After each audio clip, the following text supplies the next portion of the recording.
Okay, so in order to get back on track, we will proceed right now with our program, and next we will focus on the transformative power of open finance and the way in which open finance drives innovation and can drive inclusion.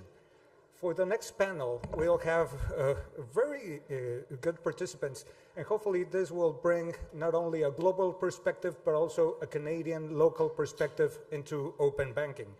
So without any further ado, let me introduce my peer and good friend, Hakan Eroglu, and he's a good friend because he never minds me butchering his last name, and we'll get started. So Hakan, the floor is all yours. Thank you very much. Perfect. Thank you very much, Bud, for the kind introduction. Welcome to the next panel on open finance. And I'm quite glad that open finance was mentioned in the previous panel already a couple of times. So I just counted it already. So it's a topic relevant for Canadians as well, right? We are in Toronto in Canada with open banking as part of the consumer-driven banking framework. As announced in the federal budget for the budget in April. So there's more to come in form of a regulation. But now let's talk about quickly on what open finance actually is. It is a mechanism, just in a nutshell, a mechanism that allows ideally regulated third-party providers, that could be fintechs, banks, and big tech companies, that have consumer-consented access to financial data of the consumer. That could be bank transaction history, for example, or even to initiate or execute a transaction on the account of the consumer. That could be a payment initiation. So that unleashes a lot of potential in creating new type of services for citizens and businesses. Open finance includes not only bank accounts, looking into the bank account history, but also access to other financial products like loans, mortgages, insurances, investment products.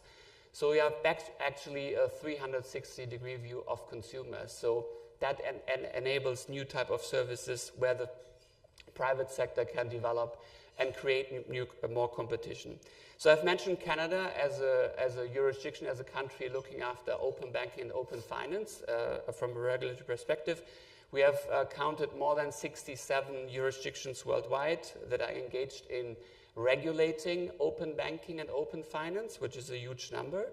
Mostly central banks and governments are looking after it from a perspective of increasing competition, innovation, and bringing more competition in the payments market, which is very key, as well as encouraging higher level of credit extension, developing affordable and new alternative payment methods, and lowering overall costs for the consumers. In sum, foster financial inclusion. Now let's discuss going forward in this discussion before I talk too much on what open finance is, but I think it's very relevant, and I think open finance could be a topic that could interlink other areas that we are looking after in the future of finance and the future of the financial system. Let me introduce our esteemed panel and panelists with, first of all, on my left, from my perspective, Sarah Pritchard, Executive Director, Markets and International at UK's Financial Conduct Authority, the FCA. So the FCA is actually in charge of defining the next phase after open banking, the new open finance space for the UK, and as UK, one of the first jurisdictions looking after open banking as a leading one. Very glad to have Sarah here to give us her perspective from a UK's perspective. We have Franklin Garrigues, Vice President, External Ecosystems at TD Bank. You're looking after strategic relationships and industry ecosystems, and you're also part of the FDX, which is the Financial Data Exchange, a private sector-led open finance API standardization organization. We have also Eyal Sivan, General Manager for North America, Ozone API, also known as Mr. Open Banking. So I'm quite glad to have been part of one of his episodes back in the days, his podcast. And so Ozone is a provider of open banking solutions or technical capability to enable openness and connectivity. And we have Jenik, also very glad to have him here, Senior Financial Sector Specialist at CGAP. He has been in this space quite actively involved, and I know all his reports looking after open finance and actually how open finance should be designed to promote financial inclusion in the ecosystem. So let me start with the first question. I talked about regulation. So why should government, and first of all asking Sarah, it's a topic on regulation. So why should government, central banks and supervisory authorities be involved in open finance? Obviously I talked about UK is looking after it. So what are the objectives and why should authorities like yours care about open finance? Well, thank you very much for inviting me to be on the panel, and it's absolutely fantastic to be here for the launch event today. I want to start with open banking and then open finance. It is here to stay. I don't need to repeat all of the discussions from the previous panel, but you got a real sense of how technology has changed the world, how it's changing in terms of young generation, in terms of expectations, in terms of access to technology. And I think in those circumstances, in the UK, just to give some stats, we've got 8 million active users of open banking, both across commercial enterprises and consumers. We've got over 200 providers of open banking services in the UK alone. So it is here, it is a feature, it is therefore a feature that we need to support from a regulatory standpoint. From a regulator perspective, I think we're always trained to think about risks, but I really think that there's a role here both in terms of risk and opportunity, and this is through those two lenses that we, particularly as the Financial Conduct Authority, think about the need of regulation in this space. The risks are well rehearsed actually from the previous panel, so risks of cyber security, data security, risks of financial crime, scams and fraud, and you think about therefore the speed of transmission and how that could be exacerbated through open finance, through open banking. Important risks to be aware of and for regulation to play its role in supporting minimising those risks. I think ultimately the role of regulation in those space in terms of managing risk is about building confidence. The system will work with confidence. The system will not work if there isn't confidence and if that confidence isn't supported by the regulatory environment. What is the role of regulators in this space? I think actually we ought to reflect, and we do at the Financial Conduct Authority in the UK, reflect that we have to be innovative in our approach to regulation in this changed environment. As much as thinking about how the market is evolving, we should be thinking about how we innovate and how we support future-proof regulation. So some of you might have heard us talk about in the UK being an outcomes-focused regulator. We say that quite deliberately, trying to move away from a very detailed rules prescriptive approach, recognising that if you take that approach in this environment, there is a risk that you are quickly out of date given the pace of technological change. And of course that's easy to say, but difficult to translate into practice unless you have that collaborative environment where you're able to talk to market participants, where you're able to talk to consumers about propositions that they consider important in terms of confidence, and unless you have that testing environment, that sandbox environment that you can test some of those propositions as well. So we look at it through those two lenses, both in terms of opportunities, also in terms of risk, and I think there is a critical role for regulators there, working with others. No one party, I think, can deliver this by themselves. It's very much about the ability to talk across the ecosystem as a whole. Excellent. Thank you very much, Sarah. Now, I mentioned in my introduction financial inclusion. So what is let's say, the financial inclusion perspective of open finance? You have been working in this space quite in detail. Probably you can share your observations and probably some recommendations how such regulations could look like.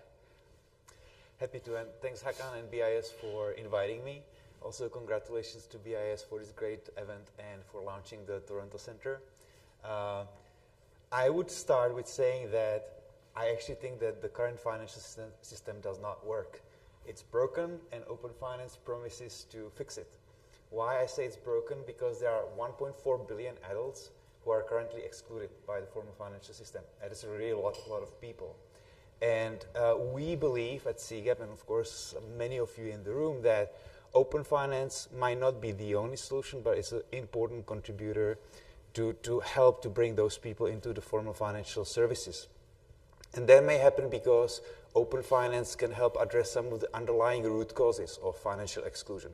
The lack of ID, the lack of credit history, the lack of understanding what different customer segments across income levels really need and how they can benefit from formal financial services. So there is a huge potential, and it's not theoretical potential. We actually did research showing that among the poor people, which are people who live on less than $5 a day, 1 billion of them have very significant digital data trails that they so-called leave behind that could be used in design and delivery of financial services. Now, those are not the traditional data trails that are being used in financial services right now. These are data from social media, from telecommunications, from utility companies, from government. Those data points sit in different silos, but if they're combined and if they are used in a respectful, I would say, safe, but also clever manner, they could bring those people into the formal financial services and help to deliver the services they need. I give just one specific example, which may not be that radical, but it really shows the potential of open finance, and that's transaction data from merchants.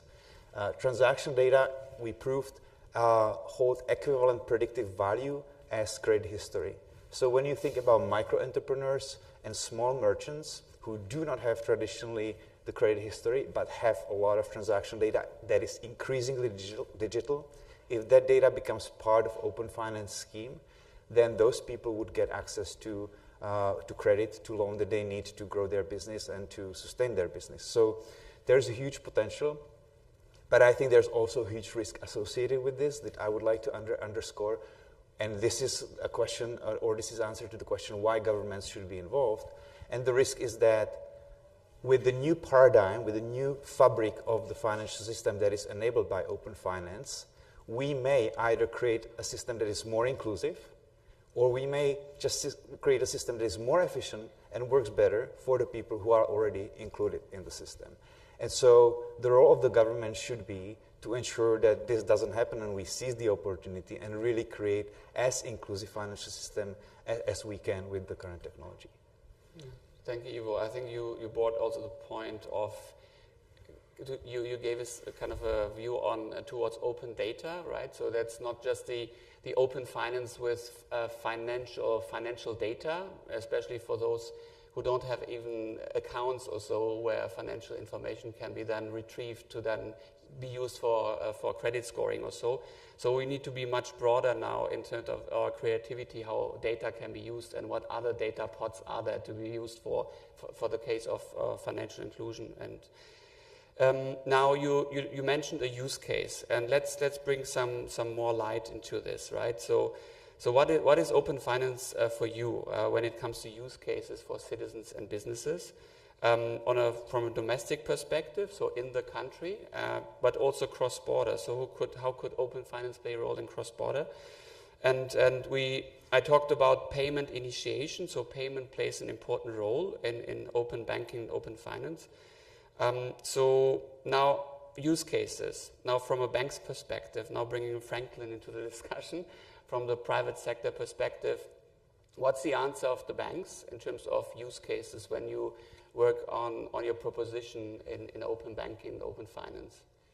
Thank you, and thank you for having us here, and then congratulations again. Like, very excited to see BIS opening an innovation hub in Toronto. I think Toronto is a vibrant, innovative city in finance, in fintechs, in AI, and so it's going to drive together. It's very exciting. TD Bank, we're present in the US and in Canada, and we're looking at open finance, open banking, with quite a lot of excitement. Like, it's going to allow to do more things. I'll give the three typical use cases we're seeing for open banking are about account opening, making it easier, and we heard that earlier this morning, easier, smoother account opening and funding. Credit decisioning can be very significantly enhanced with open banking, including driving to more inclusion. And as well as so account opening, credit decisioning, And the third one would be the ability to provide customers with their full vision of their account, so aggregation or net worth or cash flow. I'm going to leave payment aside. Some countries went into payment, to open banking. Others don't. In North America, we don't have it today. It brings a whole different level of risk and required infrastructure. And so today, the North American market doesn't have payment or initiation. If you look at, to go a bit more, deeper in these use cases, one use case we're looking at the moment at TD is we have a lot of newcomers to Canada. You probably know Canada is the land of immigration. Over half of the newcomers to the bank at TD come from outside of Canada, are new to Canada. And so for us, the ability to ingest identity, KYC, know your customer, and data to help these customers on board is very important. And it gets interesting. So on the identity front, we have to rely on paper or plastic. It's a passport, you have to present it. Very difficult to consume a digital identity from another country. We're very intrigued by what's going on in Europe and in a few countries that have or India that have electronic identity. Can't consume it today. There's some regulatory barriers there that I think collectively we'll have to solve.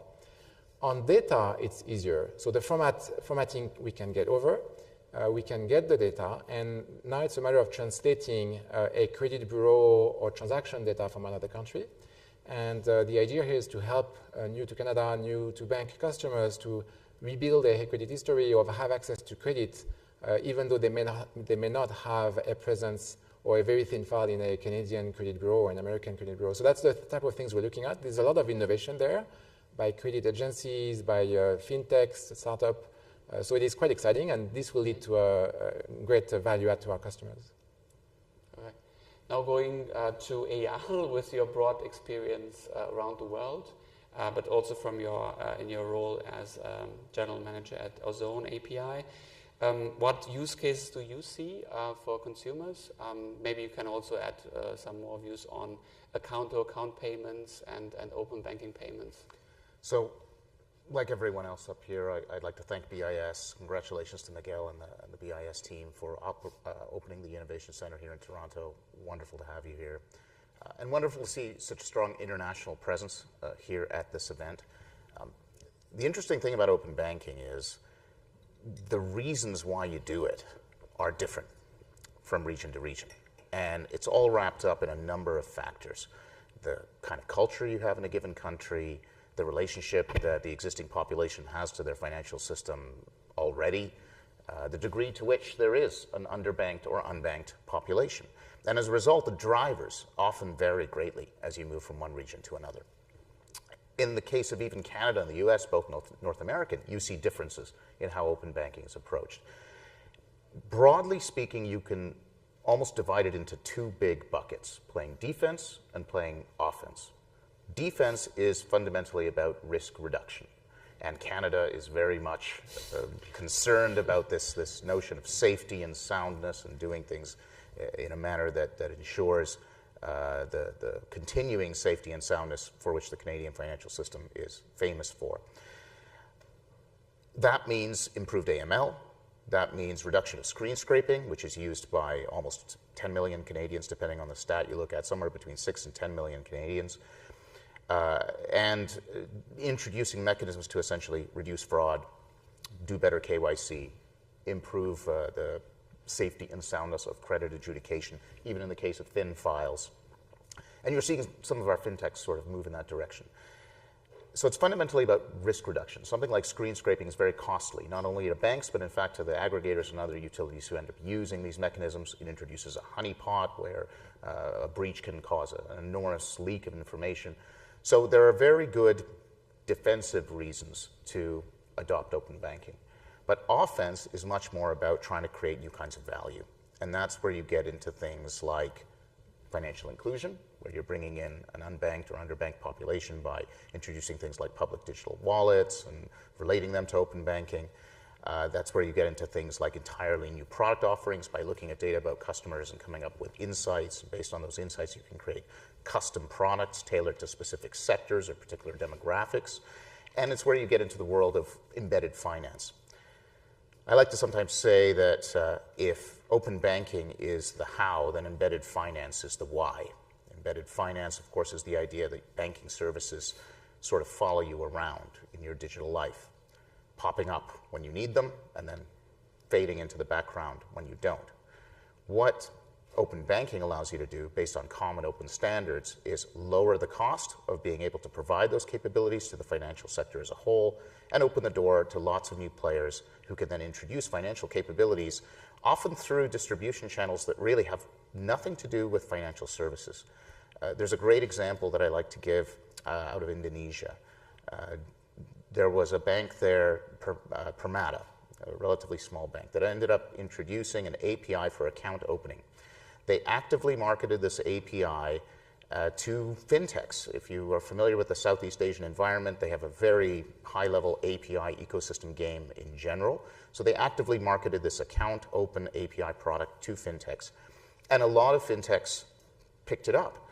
Now, most of them didn't really go anywhere, but one of them was a marriage planning app. It had nothing to do with banking, marriage planning. And then COVID hit, and the whole country shut down. And suddenly, this app went viral. I mean, it became the way to plan your wedding because you couldn't meet in person, so you had to do it digitally.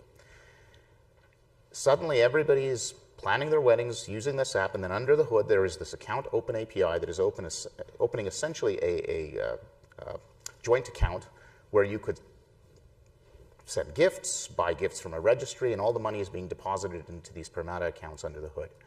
Long story short, Permata realized a 400% year-over-year increase in new accounts. Not 10% or 20%, 400% increase in new accounts through a channel that not only they didn't own, but that had nothing to do with banking. So that gives you an idea of the kind of thing you can do with open banking. Very impressive. Thanks for sharing these examples, and shows also that it's relevant for in the context of financial inclusion.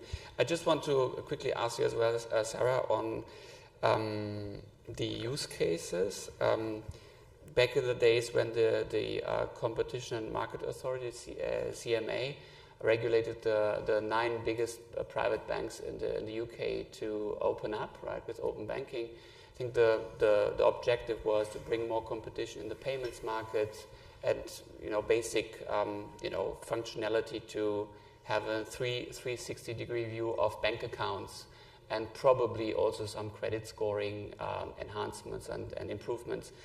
What are the ambitions in terms of use cases that you see that the FCA is having on the roadmap to support to be developed? Well, speaking for the UK, and actually it picks up some of the themes already mentioned, back in 2023, the Centre for Finance, Innovation and Technology was established, and that's been looking at actually what are the range of propositions on a going forwards basis that are key use cases, and actually 2 of them have come out. One, to increase SME lending. So the Centre for Finance and Innovation and Technology was able to identify that open finance could potentially reduce finance application times by half and increase successful offers to finance by 20 to 40%. And if you think what that means in terms of success for those commercial enterprises, for those SMEs, but also how that can drive the economy, that's quite a critical use case from a business perspective. The second use case that's been focused on is very much in terms of support to vulnerable consumers, again coming out of the CFIT work, looking at taking open finance as the potential to revolutionise debt advice services. They took a look and looked at nearly 30% of citizens' advice, those are debt advisors in the UK, time was spent on data collection, analysis and recording, and that can be reduced quite significantly.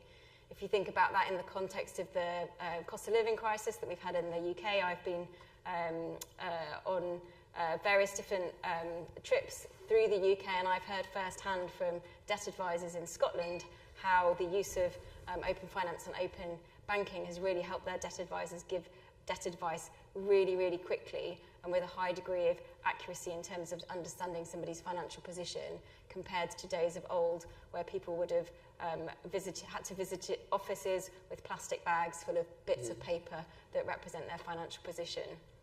So again, it's sort of touching on both benefits from an SME business perspective, but also real benefits to consumers. as well. Excellent. So also in a way, also in a developed country, also some aspects of including or helping those parts of the society, of the citizens, to help them as well with these type of use cases. Yeah. Thank you very much. Now, from that point, from helping people in need, for example, or also SMEs, probably putting some emphasis on business models. Because the reality is, we all know, once we create public good, we also need to think about, and that's also part of our thinking in the Innovation Hub, is how can we create a construct that is then attractive enough for the private sector to pick up and then to develop use cases and value-added service on top, so that it can actually be used by the people. So business models are key. So how do you want to make money as an organization, right? I mean, that's really relevant, because once the private sector sees interest and there's something to win, then it will pick up. So I will reach out to Franklin from a bank's perspective. So having seen open banking around the world, banks are not always very happy about regulation, opening up. But then on the other side, you need to focus on what can you do out of it, right, as a business, and what is the value that you see for you as a commercial bank and to add benefit to the community. Yeah, it's a very interesting question, and it goes back to the regulation or not. And I'll tell the story, the way TD has approached open banking, and we started in a very defensive fashion. We were observing our customers sharing their credentials with third parties. So basically exposing themselves, and in doing so, they're voiding their guarantee, or they're exposing themselves to fraud or to whoever they share their credentials with. We felt it was a non-sustainable situation. It was a risk our customers were taking, and we felt essentially our customers were given the choice of convenience versus security, and we felt it was not fair for them to make that choice. And so we felt very strongly we have to move off from screen scraping. We were not the only bank thinking that way, so there's been a lot of industry efforts to try and move away from it and creating an infrastructure in North America, API-based, third-party reviews, as well as creating a standard, which is FDX, and that has launched and is widely used in North America. Today, FDX has 75 million customers using the standard, the API that is under the standard. So it's quite developed, and a lot of banks have adopted it. So we've built that infrastructure. It's first in the US and now coming to Canada. It's quite exciting to see, and it's working well. It is working and secure. What the regulation does, so both countries, US and Canada, are now adding the regulation. And what it does, it's going to give more reach, more scale to it. Like I said, it's going to nudge all the banks to join and to actually be on the infrastructure, and then sharing their data or allowing their customers to share data in a safe and secure manner. So that's what the regulation does, and the outcome-based regulation resonates. Like it's typically industry leading building the infrastructure, running it, and innovating in it under an oversight that is principle-based, outcome-based, that gives room for innovation to take place. I think in my view, that's a very happy marriage. So that's what we've been doing. We're now looking at how do we go into offense. Now that the infrastructure is here, how do we take advantage of it? How do we help our customers? And where is the monetization? Well, as a financial institution, there is a lot of value in having deeper relationship with our customers, stickiness, loyalty, and open banking open finance really allows that. We can be closer to our customers. A lot of our customers are actually value trust tremendously, and they see their financial institution as a source of trust, and so we can help customers navigate data around them. It may be embedded banking, it may be providing them banking services outside of our channels, outside of where they are. It can also be ingesting data from third parties. We have an example we launched recently for small businesses in the US market, where when we talk to our small business customers, they tell us, I don't know what to look at to run my business. It's too complex. I don't really know what KPIs to look at. It would be helpful if a trusted source would put that together for me and give me a one page. And that's what we did. So we have a one page, one screen where they can see their accounting data and their banking data and other benchmark data where they can compare themselves. And it's kind of a dashboard they can look at on a daily or weekly basis. That is very valuable for our customers, and the value for us is stickiness, being closer to our customers, understanding them better. So that is how we monetize it.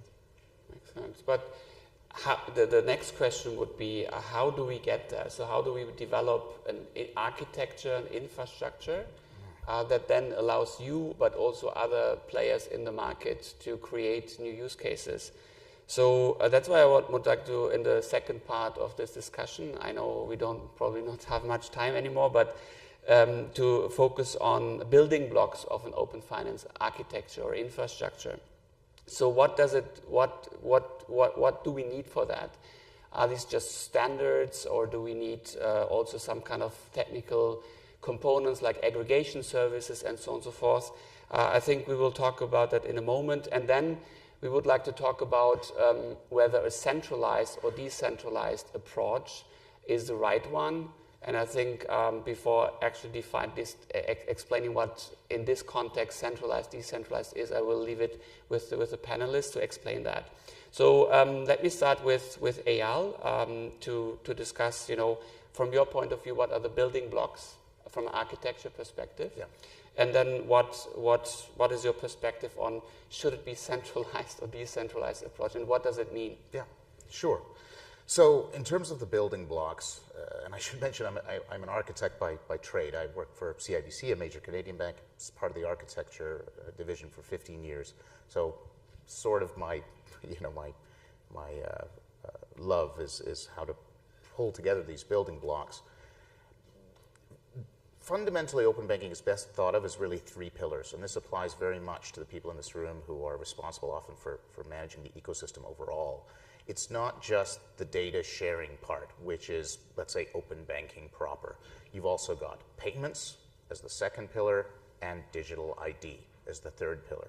So if you are thinking of how to create a complete picture of what you might call common digital goods or digital public infrastructure, really it's these three pillars you're trying to solve. We heard earlier about how successful India has been. That is because they tackled all three of these things and then brought them together. They have Aadhaar for digital ID, they have UPI for payments, and then Sahamati and other organizations for the data sharing standards. So eventually all of the geographies are going to have to solve these three pillars. Data sharing based on consent of the person who owns the data, digital ID, and payments, and find a way to bring those together. In terms of other pieces that you're going to have to consider, a trust framework. I know Barry's in here somewhere from Radium. Yeah, a trust framework is a big part of the solution. In other words, a mechanism to accredit participants, certify them against the standards that you're following, and be able to issue them digital certificates so that when they speak to each other, they can rest assured that these are in fact the participants that they are talking to. Essentially a kind of distributed, federated trust model, if you want to get nerdy about it, PKI, right, using a kind of PKI system or certificate authority system. In addition to that, you are going to need pieces that have less to do with technology and more to do with governance. That means being able to have the underlying legislation that protects the consumer's rights as well as the rights of the participants, whether that's banks or fintechs. An important aspect of that is liability, being able to have recourse if something goes wrong or if in fact there is a data breach. So you've got technical aspects, but then you've got governance aspects as well. Finally, and not to be understated, is mechanisms to pay for this whole thing. It has to be a sustainable model. And this actually segues nicely to the question about centralized versus decentralized. There's a misnomer in open banking circles that you have to make a choice between market-driven and regulatory-led. That is a red herring. That is just not the case. In fact, if you steer too much in one direction or the other, your initiative will fail. This has been demonstrated in both directions. All the open banking, open finance initiatives that have been successful have found a happy marriage between the regulator and the market. They have found a way to get along.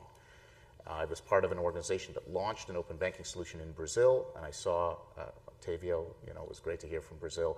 I saw firsthand how they handled the incredible and incredibly quick implementation of a world-class open banking ecosystem there. And wow, they argued every day They released 20 versions of their standard in the span of a single year. That's good.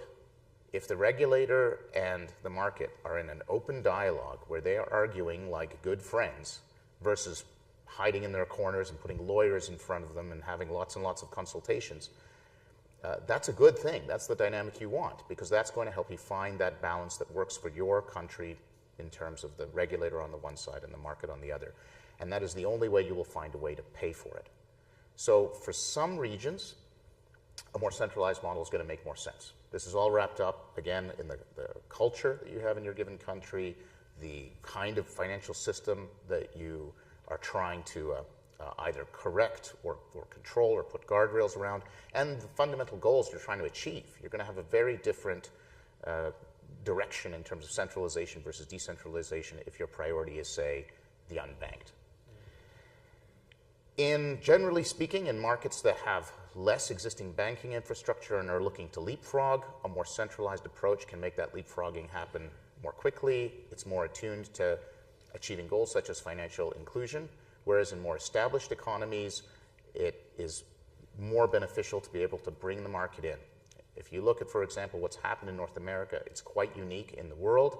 FDX, which Franklin leads, especially up here in Canada, is a market-driven organization. They are member-led, they are member-driven, they are a non-profit, they are private, they have existed for several years in the absence of any open banking regulation, and they have still managed to grow to over 200 members with 76 million records shared using their standard, more than most open banking standards in the world, even those that are regulated. That was entirely done by the market. However, the CFPB in the US, as well as the Department of Finance here in Canada, realized there's only so far the market can go without having some guardrails and a legislative foundation that can protect participants in that system. In the case of the CFPB in the US, they recognized that conflicts of interest started to arrive among the participants who were strictly market-based. They would essentially pick and choose what data they wanted to share and with whom to benefit themselves. So the Consumer Financial Protection Bureau said, you know what, great job, you've come a long way, but here we're going to introduce legislation, and they found that happy medium. Crucial to mention about that approach, about FTX, is that because it's member-led and it's based on member dues and member participation, it pays for itself. This can be held in stark contrast to the ACCC in Australia that is very centralized and came up with an amazing standard around CDR, but had difficulty sustaining itself. The UK, which had enjoyed great success and wonderful adoption, especially with the implementation of tax payment use cases, started to run into funding challenges and introduced the JROC committee to discuss the future entity and how exactly they were going to fund it on an ongoing basis. The EU, as they implement PSD3 and PSR, one of the challenges is, well, maybe some of these APIs we said had to be free should actually be chargeable so that we can pay for this. So fundamentally, the decision around whether to centralize or decentralize is based on what you're trying to achieve, what the existing financial system looks like, and fundamentally, how are you going to sustain it over the long term? Yeah, thank you very much. So it's actually, there's no one-size-fits-all kind of approach. It's really based on the jurisdiction, on the market, and the whole ecosystem and what needs to be done to achieve the actual goals. But I think, Ivo, you worked on principles, right, on open finance. In terms of from a building block perspective, what are the principles that you think a jurisdiction should follow when building an ecosystem, be it market-led or be it regulated? What are your views on that from a CGAP perspective?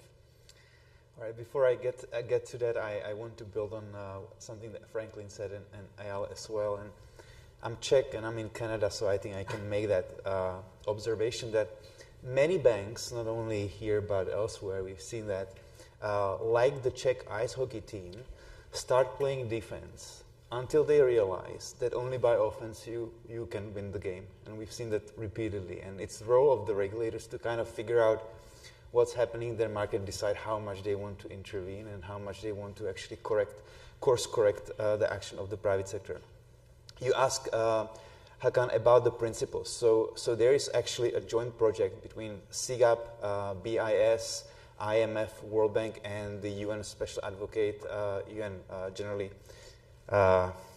UN General Secretary Special Advocate. Never spell it out. I always say UNSGSA or the Queen Maxima. So all these organizations working together on the principles for open finance. And we're addressing a lot of the issues that Eyal kind of laid down. What is the governance? How do you set up the pricing, for example? How much you go the standardization route? So I don't want to preempt what those principles say, but the bottom line for us is that the principles should create an environment that provides for the incentives to participate and share the data. And at the same time, as I already mentioned, create an ecosystem that is inclusive and that is open to different kind of solutions that cater to different types of customers. So I'll park the principles. It's a work that is ongoing. I think we will be officially presenting the principles in a couple of months. But what I would like to say now is what are the building blocks that we see, especially in the financial inclusion space, which I also have 3. They're slightly different from what you presented. So, because they're not necessarily the design components of the open finance system itself, but these are the building blocks on which open finance regime could be implemented so that it has intended outcomes. And in the financial inclusion space, which I think would apply in other contexts as well, we see 3, as I already said. One is the payments, so there we overlap. Digital payments, but before that comes accounts.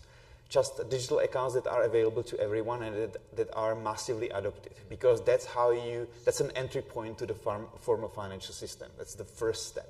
Then you have the digital payments, ideally a fast payment system, which brings the utility of digital payments very close to the cash, because in many countries, many people still prefer cash for a number of reasons, including it's very convenient and very cheap to use cash.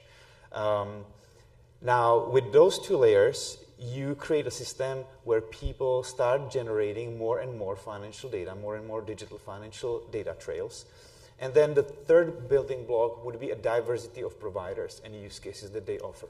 So now you have licensing regimes that involve or allow for operation of different types of entities under different regimes, and those entities offer different kinds of services that generate additional data, but also bring that utility of digital payments above what cash can offer, right? Now I can, as a merchant, I can offer loyalty programs and discounts and buy now, pay later solutions, etc. And that creates incentives for customers to move away from cash to digital payments. And so if you have those 3 building blocks and you overlay open finance, incredible things can happen. Unfortunately, in many countries, I think this is not well understood, and there's this notion that open finance can solve for major issues on its own. And that's not the case. There is still fundamental need for those baseline infrastructures and solutions to be in place, and then the open finance can really help. And I would add one more thing, just building on what Eyal very eloquently described, the need to have clearly set objective of what you want to achieve that is anchored in very deep understanding of the context and the problem that you're trying to solve. Because, as you said, what open finance can do in one market can be very different from another market. And I would even argue that financial inclusion, if that is the objective, still can be very different. Financial inclusion challenge in Nigeria is significantly different from financial inclusion challenge in the United States or in Brazil or elsewhere. So you can still have that objective, but you still need to have precise understanding what that means, what problems you're trying to solve, and what is the roadmap that brings you there, which would then help you to also answer some of the design component questions. Yep. If I could quickly Absolutely. build on you, building on me, the idea of issuing essentially accounts or digital wallets, I couldn't agree more. I mean, Ottavio, wherever he is, one of the successes of PIX was not PIX strictly speaking. It was the introduction of publicly issued digital wallets to a massive swath of the unbanked population through Caixa Bank and Banco do Brasil. They essentially incentivized people who were unbanked to walk into a branch and get issued a digital wallet on their phones, and they actually gave them some money as an incentive to issue those wallets. UPI did something very similar in terms of essentially, based on Aadhaar ID cards, issuing everybody a wallet. So I couldn't agree more that that's a fundamental factor, as well as participation of a wide variety of participants. Yeah, perfect. So I think, Ivo, you mentioned the need of basic infrastructure, right? Before you can even think about the different use cases and that what you want to achieve as a country. I think I just wanted to ask probably Sarah from an UK perspective and the experience you had with open banking.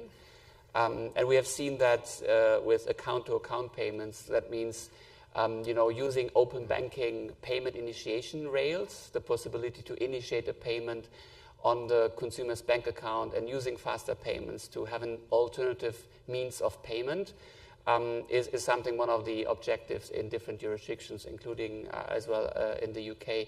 And the uptake took a while, right? So until the ecosystem has used it and created use cases around it and to benefit the consumers. But what are the classic impediments from a UK's perspective once you have set up the open banking ecosystem that you think others can learn from in terms of to mitigate it, and how did the UK mitigate that? Well, I think just open banking has been a real success, and we've seen it through the stats and the data, significant usage. Just to give some stats, from 2023 alone, we saw 130 million open banking payments in that year, up from 68 million the year before. So really on quite an exponential growth, and over 1 billion successful API calls every month since May 2022. I think that shows that it works. If we go to what are the fundamental building blocks, I won't repeat everything that's already been said, but I recognise and agree with all of those fundamental building blocks that are needed for the future.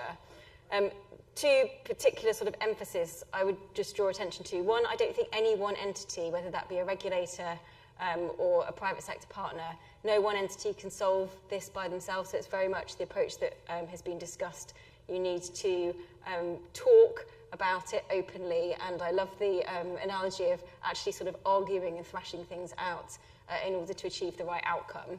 We are certainly doing that on an increasing basis. As we talk about that shift to outcomes focused, we are doing policy sprints as well as tech sprints in order to help us settle on the right outcomes. We did our very first policy sprint as soon as we were able to convene people in person on crypto, actually. As soon as we were able to convene people in person post the COVID restrictions being eased. And it's that method of collaboration. That's where a regulator can sometimes use their convening powers to get over some of the difficulties or the sensitivities that might exist in some market participants between having that open conversation. So I think that's a real learning point as well. And then secondly, as this evolves, it's inevitable that we will need openly to talk about the sort of cross-border aspects of this, not only in terms of information and data sharing, not only in terms of does a consumer really know who they're interacting with and what happens when things go wrong, but also those that are seeking to exploit the system, so from a serious and organised criminal perspective, those people will be absolutely looking to look at weaknesses in the system cross-border, and also learnings in terms of how different countries are evolving their approaches, which is why I think events such as today and the launch of today's centre is such an exciting development. Yeah. Now, looking forward from there, and that's really my last question, probably each of you maybe with 1 minute to answer, is, the classic question, what's the future of open finance? But it's a very broad question. What role do you see in the future of open finance going probably beyond, openness of the current, let's say, legacy world, right, where you're opening up, the banks and the existing infrastructure? And in the future, we heard about, the Finternet or unified ledgers, so there are different type of ecosystems coming up. So how do you see the role of open finance also to interconnect to the legacy FMI world to the new one? Do you see a role in that? And do you see that coming up very sooner than we believe? So maybe you can start. Sure. So the future is bright as the lights here, I guess. no doubt the importance of data sharing or the importance of data is not going to go away. With AI, we see how data is important because effectively the potence of AI is a function of computer power, electricity, and the data input. So that's one important thing. I think the other important thing is that it is really time to kind of reconsider and reclaim the control over data, the customer control. I think we all gave up too much of data to social media, to e-commerce platforms, to many others when we either didn't see or didn't realize or recognize the risks. And open finance is, I think, partially a response to that need to reclaim the control over data. And related to that, whether we call it open finance, open data, or else, I don't know. Where I have a question about the future is how much of data will actually travel when it comes to data sharing. Because as much as I would say the opportunity and the appeal of open finance is there, because the more data you can have, the more creative you can get, not only in finance, but let's really imagine that open data exists in different industries and different sectors, how much we can actually achieve with that, especially combined with AI. But at the same time, and Jessica made that point before, do we really want all the data to travel to all sorts of providers all the time, for the sake of this efficiency? Possibly not. And so I think whatever the future is, it's probably not going to be the open finance as we think about it right now. It might be more secure and more sort of, I don't know if anonymized, but maybe tokenized. So, yeah. Look at this. Eyal, Yeah. I mean, I just want to add, it also includes cross-border, right? So data traveling around the world. So, Yeah. So I couldn't agree more with what Ivo just said. Open banking is the thin end of a wedge. It is the beginning of a movement from open banking to open finance as the scope increases to cover additional financial products and things like insurance and so on, into what is broadly called open data. You're already seeing this in places like Australia as this concept of consumer data rights, as they call it, starts to spread across sectors of the economy, and this will inevitably lead to a world that some people call open X, or you could say open everything. This idea that all data should be free. Well, don't say that too loudly. Not free. There was a gentleman, I don't know where he is, but he asked that wonderful last question, a challenging question of the last panel about the power interplay between big tech, the Facebooks and Googles of the world, and the governments of the world, and the central banks of the world. There surely is a power play happening. And right now, the biggest companies in the world are, in fact, these tech companies by a mile. I mean, if you compare the value of Google, Apple, Amazon, and Meta to even JP Morgan Chase or China Construction Bank, they dwarf them. They dwarf them. And the deal that we have with those companies right now is that the data belongs to them. Now, this might have been fine for our posts and our likes and our cat pictures, but it's not okay for our money. And it's not okay for things like our medical records. And it's not okay for things like our phone calls. And when these kinds of data have sort of collided, especially in the world of AI, to Ivo's point, where things become more opaque than they've ever been before. I mean, you thought Google was opaque? How opaque is ChatGPT? The makers themselves don't know how it got its hands on that data. This is a world where more than ever, we need control over our data. And that control shouldn't just be limited to actors and authors. We already saw their reaction to being essentially plagiarized by these AI behemoths. That right to control our data, to consent to how it's being used, by whom and for how long, is something that we're going to have to enshrine in our technology and in our legislation if we have any hope of creating a bright digital future that works for everybody. And what excites me about open banking is it is the beginning of putting those capabilities in place. What I love about what BIS is doing is it's essentially creating a kind of reference architectures for how you solve these kinds of problems. Cecilia started this whole event by talking about trust, and that being fundamentally what banking is about. For millennia, we have trusted banks as guardians of our money.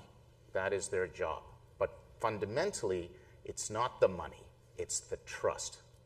I would love to see a world where banks learn how to become custodians of our data and let me trust them to take care of my data. And that is where I think all of this is headed, and what I'd love to see BIS help us make real. Thank you. We have 5 minutes left. Maybe just quickly, Franklin and Sarah, and then maybe allow 1 or 2 questions. I think you guys have said everything. So yeah. Look, we're talking about building infrastructure that is safe and secure. We're talking about the ecosystem play, so it's not just building then they will come. You have to have the participants join and providers being on the ecosystem, so the rules have to be there. The ecosystem needs to remain trusted and secure, and that leads to empowered customers who are in control of their data and can share it. Add AI on top of that, and now customers are in control and really reap rewards, and that is where the world is heading. And it goes, I agree with you, banking is the beginning, it goes beyond the banking vertical. It's very exciting. Thanks. Anything to add? Well, I agree entirely. So I think it's just the other way to look at it is if there isn't the trust, what then happens? And actually that is a huge missed opportunity. So that is another reason to actually all pull together in the direction that all of my colleagues to my left have been talking about. Excellent. Thank you so much. We have, I think, 4 minutes left, and 1 minute just. No, 4 minutes left. A question here. The gentleman. Thank you. Hi. Sorry. My name is Bob Ekebasa. I'm the CEO of Toronto Centre. One of the questions that the trained financial regulators sorry. The question I have is actually, I thought this was a fantastic panel. The discussion was very rich. These innovations in finance are really taking place because of the stifling nature of the traditional financial industry. So the consumers are driving it. But it appears to me the interconnected nature of open banking amplifies a word that this panel did not use once. At least I didn't hear it, the word risk. Now, some did talk about it. So I agree with your sentiment that we hope central bankers and others who are highly regulated to look after our data, but who's watching the privacy breaches, my data integrity, and all of that at this point in the development of this? It's really an open question for me, as for open banking. Thanks. Maybe. Yeah, I'd love to start. There is this weird misunderstanding of open banking as somehow increasing the level of risk when, frankly, all the stuff that is being put in place is about reducing the level of risk. It's about taking data sharing that today is already happening in massively insecure ways. I mean, the most insecure ways imaginable, where people are willingly giving up their credentials, and trying to put some sort of structure around it and add very specialized security protocols and profiles that make it possible to do those things in a massively secure way. So, frankly, yes, it's more complex. Yes, it's more intertwined. But the whole idea of introducing some of the more complex aspects of open banking standards are about reducing that risk while still being able to empower consumers to share their data. Look, API is safer than screen scraping, yes, but there's no question that going into open banking, we're moving from institutions behaving like a vault, keeping customers' data preciously, to an open world where customers can share their data. Well, that is increasing the risk inherently. We're now dealing with an ecosystem that we have to protect, not just an institution, and that is bringing a lot of complexity and risk. There's no questions about that.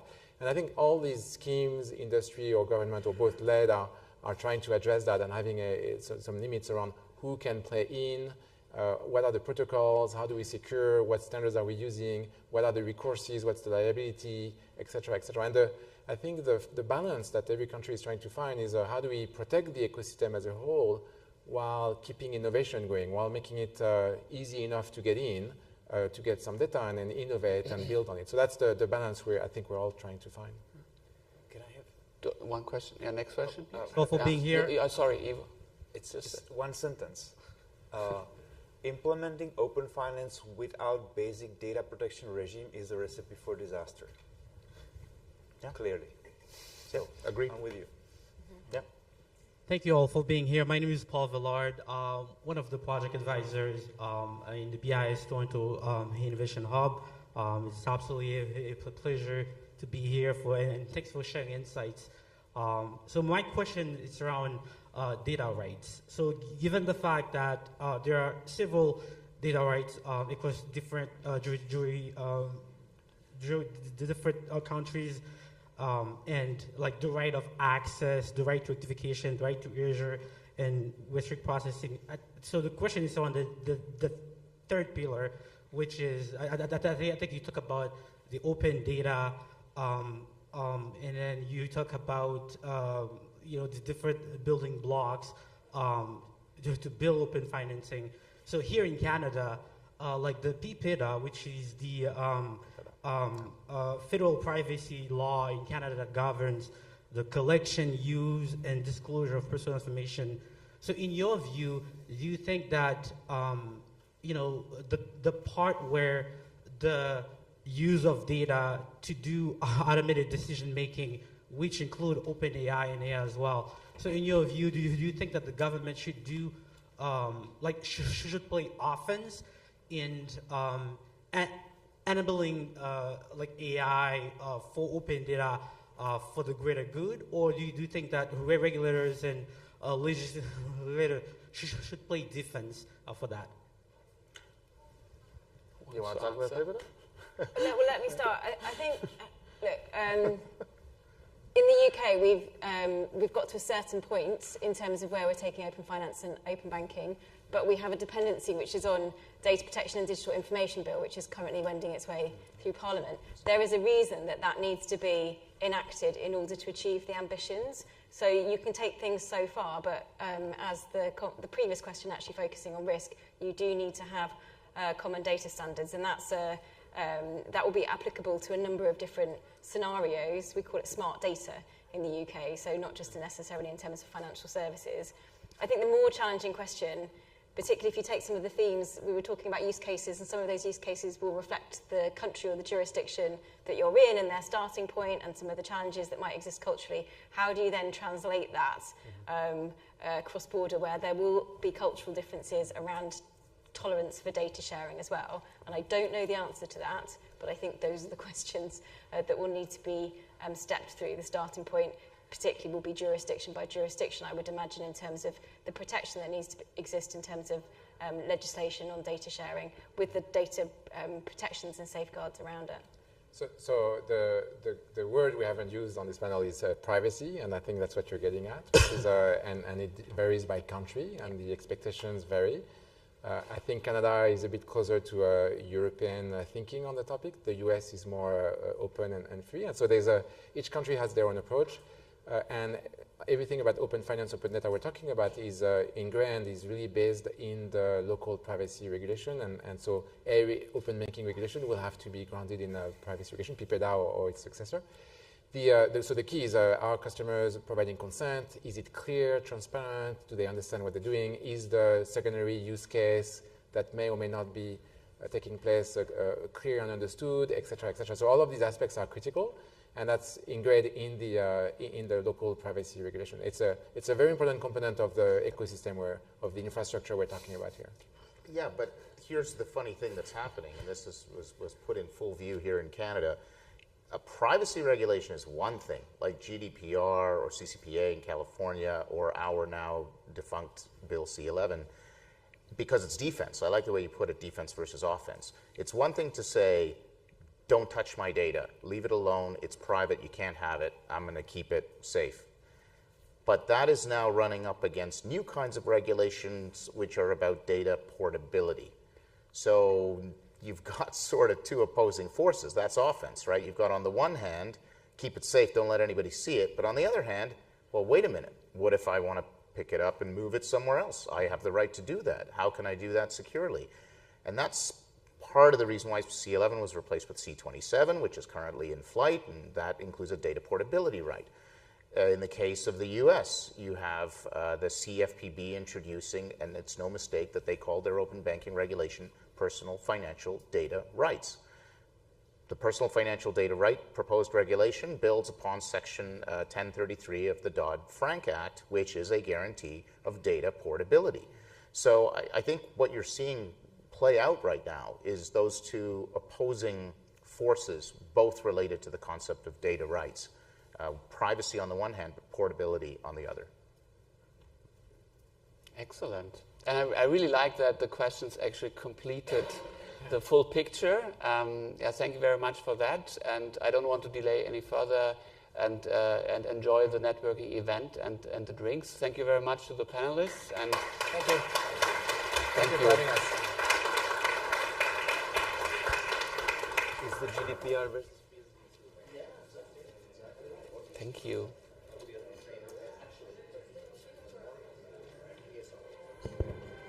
So thank you very much Thank for you. your It was a participation. nice discussion. As part of the Thank you. BIS Innovation Hub and the Toronto Innovation Center, I would like to extend to you my heartfelt thanks for your participation, to all of the speakers for their insights, and to you for all of your questions. So even though we're still far away from an open everything, I have the pleasure of telling you that we have opened our networking reception, so we can keep on discussing there. Thank you very much for your participation.